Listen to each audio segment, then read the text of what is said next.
G'day team, my name is Dr Sandro Demaio. I'm the CEO of Vic Health. Well, I'm in Victoria, Melbourne on Wurundjeri land today, and just like to start by acknowledging the traditional owners of the land that I'm on, the Wurundjeri people of the Kulin Nation, their elders past, present and emerging.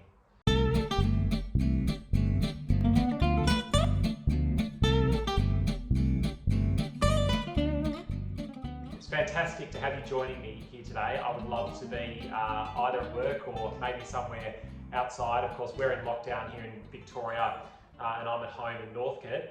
But it's a real pleasure still to be able to join you and to talk about the importance of taking care of yourselves as clinicians so that you can best take care of your patients in your communities. So I'm going to cook two really delicious things for you today. Very simple Italian inspired recipes, great for going into spring and summer. We're going to cook a simple gnocchi with a ratatouille sauce. So lots of vegetables. We've got capsicum, onion, fresh chilies. We've got some zucchini. And we've got some beautiful homemade gnocchi. You can also just use like a normal pasta though, store-bought pasta. And of course some good quality olive oil, some pepper, salt, and then either some oregano or some basil if you want to add it as well. I'm also going to serve that though with a really simple caprese salad. And so what I'm going to do is I've scoured my local grocer, a wonderful organic grocer near me, and found some beautiful heirloom tomatoes, which will probably be coming from the north of Australia at the moment because it's not tomato season in Melbourne, but some tomatoes of different shapes and colours, some beautiful Australian mozzarella, really delicious cheese. It's high in protein, low fat, and most of all it's just really delicious. Some black olives, which I will take the pits out of. And because basil's not in season at the moment, I've got some beautiful, really high quality pesto. Now, I would recommend buying something, spend a couple of extra dollars. This is about $9 a bottle. It is an investment though, whether it's this brand or another. Just buy good quality pesto. Look for things that don't have vinegar or lemon in them, that don't have lots of preservatives or lots of ingredients, and they'll be, really is the kind of flavor of the dish. So I'm going to grab a sharp knife to start with. And what I'll do to begin is chop up the vegetables. We're gonna saute, sort of slowly cook in a heavy pot, the onions and all of these veggies. So we just want to kind of chop these onions up. The onions will add some beautiful sweetness to the dish. So the onions will go into the pot and some olive oil and some salt. I've got a nice heavy dish here. So onions, everything can go in together. So onions chopped up into there with a good dollop of olive oil, a good helping of olive oil, just to, it's the only fat that you're going to have in this recipe.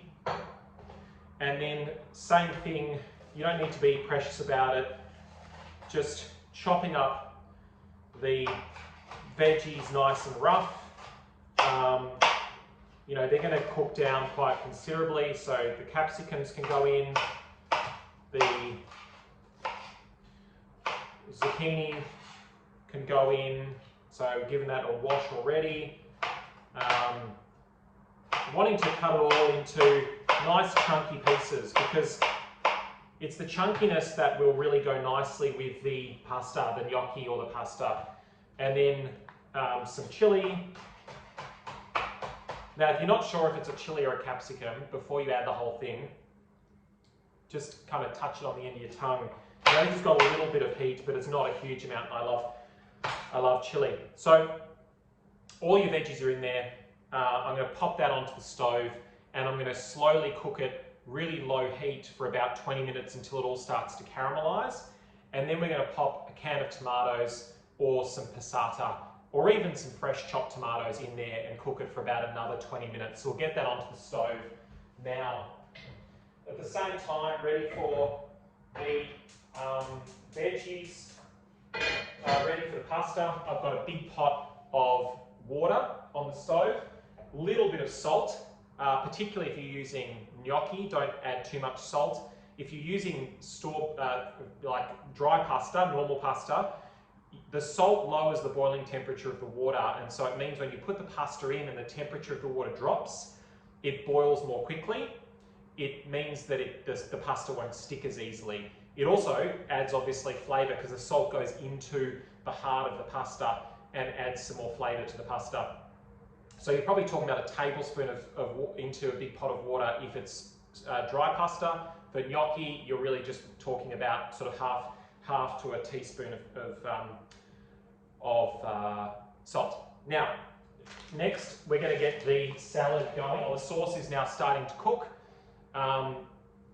So I just got a nice dish here, nothing particularly fancy, but we want this to look nice. So what I'm going to start with is to get my different tomatoes out.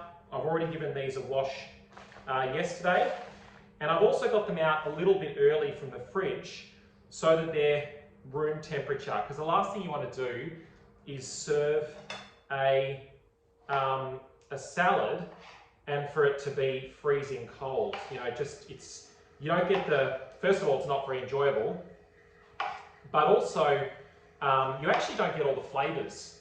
Things aren't as flavourful. Isn't that amazing? This little square, I think a Russian red tomato. So I'm just chopping each of those into 3 sort of cross sections. They are all different shapes and sizes. That's what you want. You don't want the same uniform approach, because that's not how tomatoes are, but also because it's going to give it a beautiful look on the plate. Alrighty. So now what we're going to do is get our plate, and it's a simple, well, actually what I'll do first is just get my mozzarella out. We'll probably use about half of this beautiful fresh mozzarella. So the mozzarella stays fresh in the water.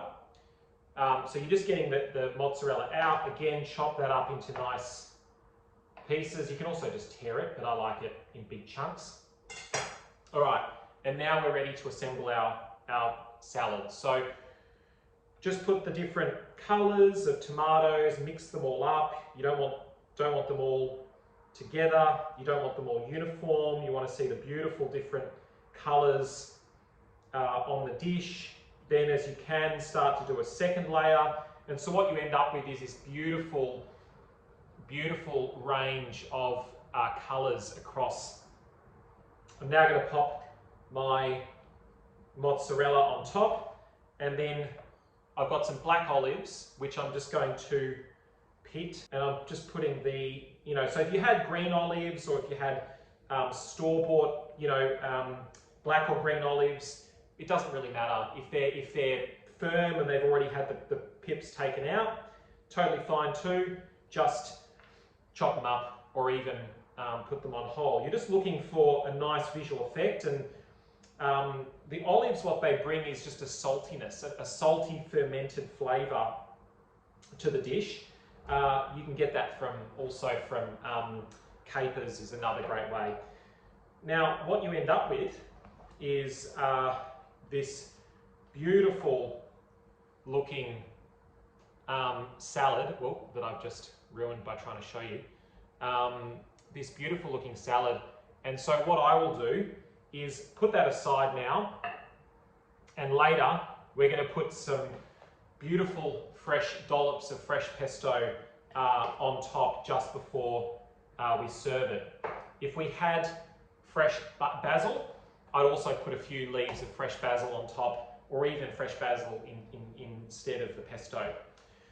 So the pasta sauce is now starting to saute on the stove. It's starting to sweat and caramelize. The water is boiling. We're going to move across and check out what's going on there. All right, so things are cooking well. What we've got now is the sauce is about 20 minutes or so cooking, and the veggies are all starting to caramelize beautifully. So you just want to kind of, the salt, you put a little bit of salt with the olive oil, it'll start to draw out the moisture. I can't see a thing. you'll start to draw out the moisture from the veggies, which means that you kind of saute them in the olive oil and sweat them rather than, fry them or even worse, burn them. And what happens then is you get all these beautiful sweet flavours which will coat the pasta and give it that beautiful kind of summer sweetness. So now that that's pretty much done, the water's almost boiling, I'm going to grab out my passata, not actually in there. Just got some fairly straightforward passata. This is an organic one, but it doesn't need to be. Just find something that doesn't have sugar or any salt added. This is just tomatoes and a bit of citric acid, which is just the natural preservative.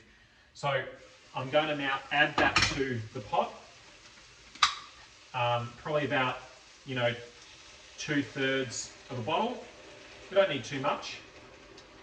And at the same time, about a cup of water. And then the trick is that you always continue to season as you go along. So little touch more salt. And if I had fresh oregano, I'd use fresh oregano, but this is beautiful dried oregano from our garden. So just a little pinch of that. You could also put basil, both really wonderful summer herbs. Lid's going to go back on, and I will cook that for about another 20 minutes. Once the water boils, because gnocchi only take just a few minutes to cook, once the water boils, I will make sure that the pasta sauce is probably cooked for about another 10 or 15 minutes. The vegetables, you just want them soft. They don't need to be super sloppy. And then there'll be a little bit of kind of bite to the sauce that will go beautifully with the gnocchi. So once the water's boiling, gnocchi go in for the time that it says on the packet. It's usually just a couple of minutes. If it's dry pasta, probably about 10 minutes. Once that's cooked, the gnocchi goes straight from the water into the sauce. Mix it up in the pot, cook it for about another 30 seconds in the sauce. So it coats and really kind of becomes one, and then we'll show you and we'll serve it up all together in a second.